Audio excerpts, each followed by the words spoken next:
Shaolin monks never set foot in a gym, and yet their knees, hips, and shoulders often hold up better than people who've trained for a decade. 6 exercises, no equipment. Each one fixes a problem you probably already have. Weak knees, tight hips, rounded shoulders, a stiff lower back. Number 6 is the one that makes even trained athletes give up after 30 seconds. This isn't a trend. Physiotherapists use these exact movements to treat knee pain, shoulder dysfunction, and back pain without surgery. Shaolin monks discovered the same principle centuries earlier. Control over your own body beats any machine. There's a reason these 6 work so well together.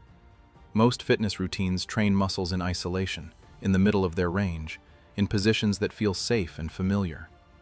But real life doesn't happen in the middle of a range of motion. It happens at the bottom of a squat, at the end of a long hang, in the last few degrees of a stretch you never bother to reach. These 6 movements are built around exactly those edges, the places where strength actually breaks down first. Let's start with the one you've probably seen before, but never actually tested yourself on. The horse stance hold. If you've ever watched footage of Shaolin monks training, you've seen this position. Feet wide, toes turned slightly outward.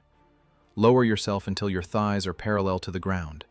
Back straight, chest up. Hold. That's the entire movement. And it's brutal in a way that sneaks up on you. After 30 seconds, you'll understand.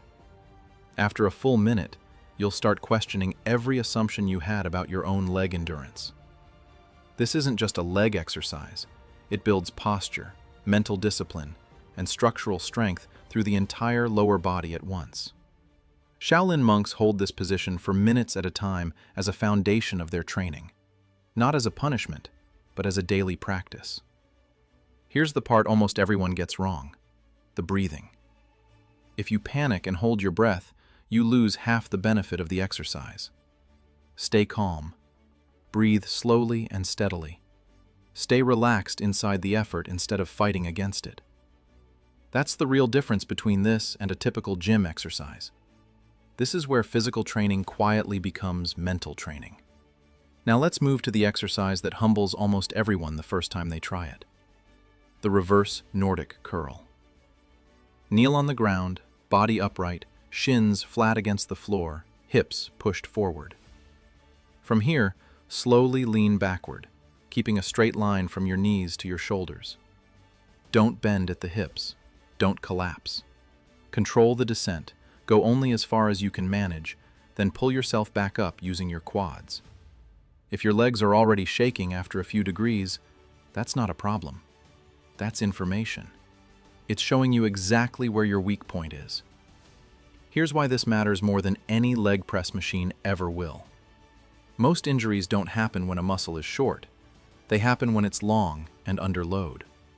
Walking downstairs, landing after a jump, slowing down mid-sprint. This exercise trains your quads in exactly that position, the one almost nobody trains and almost everybody needs. Start with 3 to 5 reps. Pause briefly at the bottom. As you get stronger, increase your range gradually. After a few weeks of consistent practice, knee discomfort often starts easing, and stairs stop feeling like a threat. Since your legs are already warmed up from that, let's stay in the lower body, with a movement trained the way almost nobody trains it: the ATG split squat. ATG means ass to grass, full depth, full control, full range. This single body weight movement builds knee strength, hip flexibility, ankle mobility, and balance, all at the same time.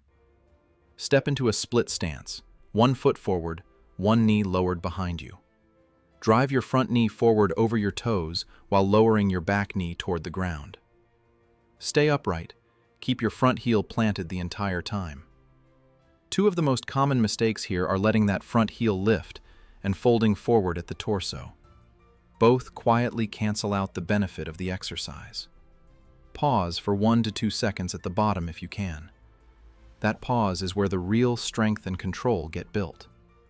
Start with 5 controlled reps per side and go slow. This isn't about speed. It's about owning the full range under complete control. If your ankle feels like it's the limiting factor before your legs even fatigue, that's common, and it's worth paying attention to. Tight ankles quietly force your knees and lower back to pick up the slack in almost every squatting movement you do, not just this one. A few weeks of practicing this exercise at whatever depth is honestly available to you is often enough to open that range back up. With your legs thoroughly tested, let's move to the joint that quietly controls almost everything else in your body: the hips. The 90-90 hip switch. In Shaolin martial arts, power never comes from the arms. It comes from the hips. When your hips are stiff, everything downstream compensates for it: your lower back, your knees, your posture, even your athletic performance. Sit on the floor with one leg in front of you and one behind, both bent at roughly 90 degrees. Sit tall, chest lifted. Now slowly rotate both legs to the opposite side. The switch itself is the exercise, not the position you land in. Don't rush it. If you have to lift your hips off the ground to swing through, that's not bad form. That's your body telling you the range simply isn't there yet, and that's fine. Start where you are. Do 10 to 15 slow switches in each direction. If your lower back rounds too much, sit on a folded towel to elevate your hips slightly. It's a small adjustment that often makes the whole movement click. Over time, walking starts to feel smoother, squatting feels more natural, and your standing posture improves without you consciously forcing it. Most people never notice how much their hips are limiting them until they try this. You'll likely find one side is noticeably tighter than the other, and that asymmetry is often the hidden cause behind lower back pain that never seems to have a clear explanation. Training both directions evenly, rather than favoring your stronger side, is what closes that gap over time. Now we move upward, to the part of the body almost everyone forgets: the spine. The dead hang.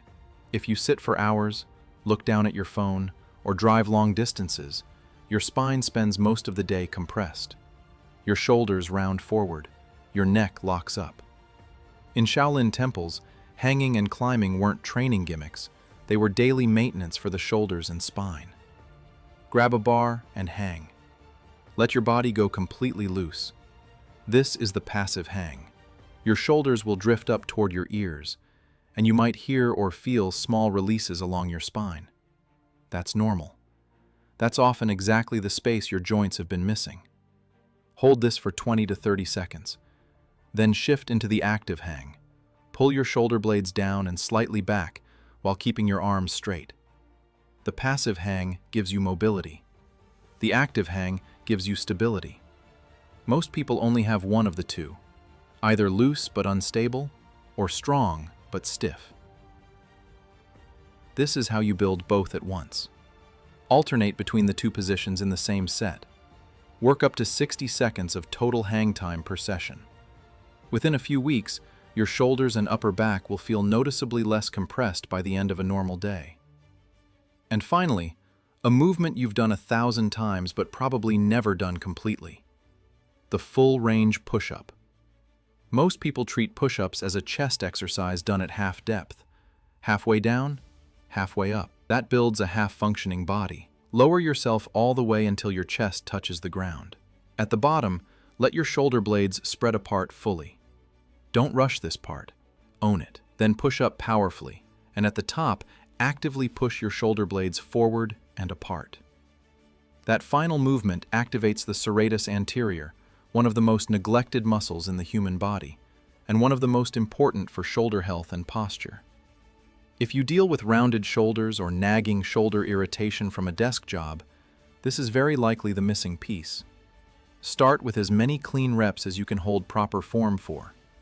3 perfect reps are worth more than 20 sloppy ones. The moment your form breaks down, stop. 6 movements. No equipment, no machines, no supplements. Just your own body weight, used correctly, in the positions where most people are weakest and where real-world strength is actually built. Shaolin monks don't train to look stronger. They train to master their own body. You don't need all 6 perfectly in one session. Pick 2 or 3, do them well, and add the rest as they start to feel natural. The goal was never to be sore tomorrow. It was to move better today than you did yesterday, and to keep that going for years, not weeks.